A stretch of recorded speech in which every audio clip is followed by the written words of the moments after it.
The Coach O Show with Luke Tasker.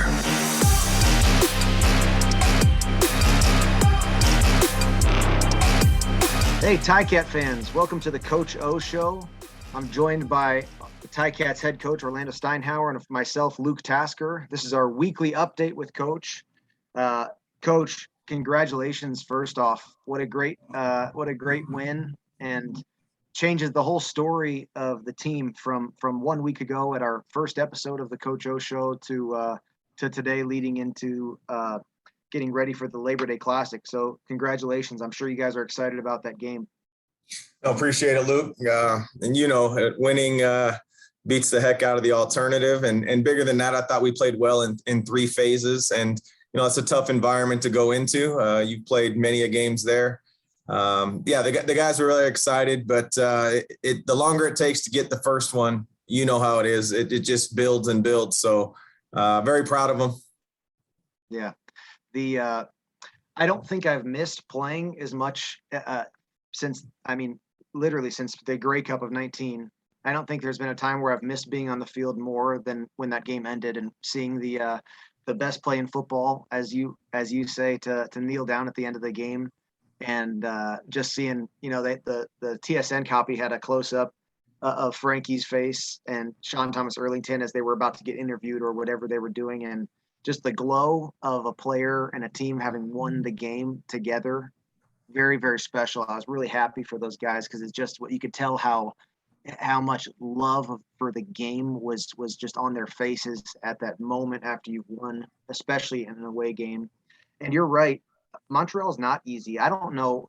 I would be interested to hear of your experience as a player in Montreal. And I think at your time, maybe that was not at the current stadium. Is that correct? I did play some in the Big O early on, but The majority has been at McGill, though. Okay. I actually always found it was a really tough place to play. You hate the locker room that you're in and all that, and that's all noise and stuff, but it makes you uncomfortable, right? When you're trying to get ready to play. And historically, the Ticats had not been doing well there. But during the second half of my career, we had a few wins there, which was nice, but not an easy place. And from the first snap, you guys did a great job. I mean, Frankie jumped off the screen, Frankie Williams, in both the return game and defensively. But like you said, I mean, really a great example of complementary football in that game. Yes. No, it was. And historically, I'm not even sure where it is, but I know that you always got to have your chin strap buckled and ready to play there. I think we've had our fair share of wins out there, but it's a hostile environment, and, it was a home opener for them that a lot of their fans hadn't seen football in a while. And, they're going to make some noise before it's all said and done. So then I know you had at least I remember a memorable catch out there. I can think of one of those that always sticks out in my mind, but I'm that guy. I remember detailed things like that. So it was a great win.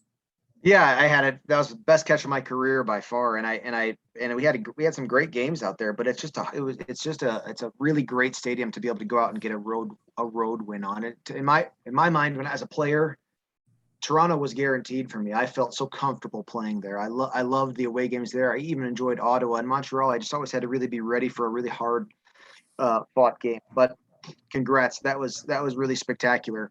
The return game specifically, I imagine you guys had some great film to watch there. There was a lot. I think it was either 2 or 3 drives across center field as a result of the return game. But is there an aspect of that came from scheme, that came from the extra bye week? Is it just guys executing the basics, with greatness? Yeah, well, as a coach, you always want to puff your chest out and say it's scheme. But at the end of the day, that that the players make the scheme. There was guys that just played hard and executed on that play. And that, if you can give a great returner a seam, you'll have a chance. That doesn't mean you break them all, but, drive start average is a big thing. In football, it's a known statistic that, does at times really affect the outcome of a football game. So, the fact that you made mention of us getting the ball across the center line and giving the offense, it's really a couple of first downs in advance that they don't have to get. And then, if they're able to get one, you'd like to think the majority of the time you're in field goal range. So you spoke of the complementary football. I thought that we did a decent job of that. And, at the end of the day, we created some turnovers, and we didn't turn the ball over. So usually that fares out pretty well in the outcome of a football game. Of course, nothing's guaranteed, but I was very pleased with the return game. Circling back to your comment, it was the players executing. Yeah, well, it looked very impressive. It looked cohesive on the field. When you talk about the field position and the explosive plays, the story of the first quarter was the Ticats were dominating field position, and the scoreboard showed. And when you look at the box score, Montreal had 10 points in the second quarter, and that's where the field position had swung back into their favor. The first play or the first drive of the second quarter started out with them really gaining a field position advantage, and it took a while to get that back. And it was vitally important to the scoreboard. So just the complementary football looked so impressive, and such an impressive increase from the first two games. Absolutely. We're going into Labor Day. Toronto's playing pretty well. They're first in the East right now. They've got 2 wins. Incredibly, and this is what I love. This is so CFL, and I just love this. But 1 week ago, the Ticats were last in the league, last in the East, trying to get their first win. And now if they beat Toronto, the way that I'm looking at the schedule for this week, I think that they're first in the East, which is such an awesome CFL thing. And I know that that's there's non-controllables, and that's not exactly the perspective that a player has. It's just about your job, one play at a time. But for all of us on the outside, it's like, oh my, what the heck? If you win the Labor Day Classic and now you're first place in the East, what's the story being told? The Labor Day Classic story being told like to the players right now from you guys? Well, you know that we're going to be focused on day 0 practice today, but at the end of the day, we don't make light of it. You've been in there, and there's a history behind it, and we do say that the Labor Day, it means, if it's not going to mean more to you, it's definitely going to mean more to everybody that comes to watch us play. And so, we don't make light of that, and we're playing at home. There should be some sort of an advantage when you play at home. That's just what it should be. So we share in that excitement and tell them, but at the end of the day, it's full focus on your meeting, and then full focus, on the football field and those sort of things. But for those that haven't been part of a Labor Day Classic here in Ontario, they're going to enjoy it. They're going to know that there's a different feel. Mainly it's covered different by the media. You're asked different questions than you are any other week. But at the end of the day, the lines don't widen. The end zones don't get bigger.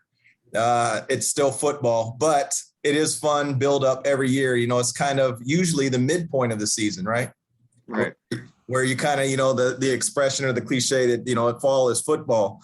Kids are going back to school and just things are happening. There's events happening, but for us, it's the next game. Yep. I remember you get the buildup of this, and I didn't experience a Labor Day Classic until I finished 2013, but I didn't experience the Labor Day until 14.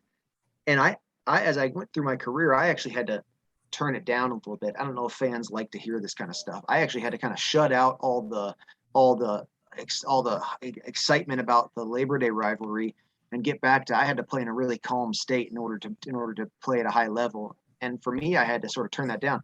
I don't know. Every player is different. Do you get a sense from the locker room? Are guys excited to hear about this and excited about the storied game? Or is the focus, do you find the guys returning back to the, hey, it's just another game, do your job one play at a time kind of thing? Yeah, I mean, each person's different. They have their own personality and their own thing. I know for us as coaches, it's getting the football team focused, getting them prepared so that they can give ourselves the best opportunity to go out there.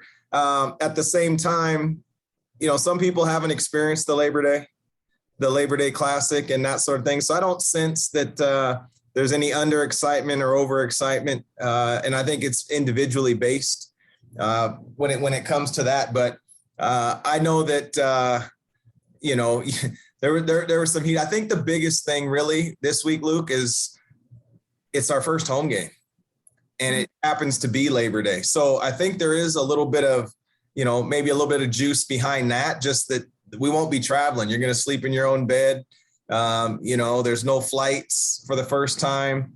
And I think it's that more than Labor Day. But when they get here, they'll find out quickly that it is just any home game. It is the Labor Day Classic. You're right. That's really strange this year that usually it's almost you're getting over the hump in the season when Labor Day comes. There's a lot of football behind you. This year it happened so early, and it by chance is the first home game. It's a very different feel, but excited to see some of the young guys and how they respond to what will be a pretty, I'm sure, exciting crowd and an exciting day for all Ticats involved. Toronto, can you give us a sense from your guys' meeting room, from the team meeting room? What is Toronto doing really well right now that you guys are talking about? Well, I think they have a belief right now. There's a different person in charge. I know Pinball has his hand in things, and so that's going to bring a different element. They are a lot better on paper. They're very talented and experienced, right? They've done a great job of upgrading their talent. A lot of those players that are there don't know what the past records are about.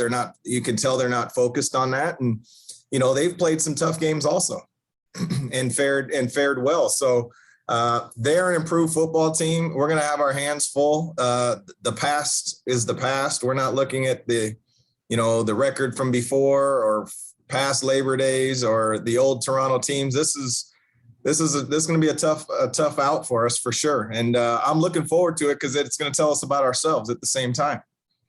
Yeah, very, very good. Classic Coach O, always learning more about ourselves as well. I like that. Well, Montreal was on paper a very tough matchup as well in Montreal, and they were and are playing very good. And Ticat fans, the Ticat Nation on wide is excited to see a great Labor Day Classic and a long time coming with a year of missed football. So, Coach, I appreciate it very much you joining us weekly for the Coach O Show.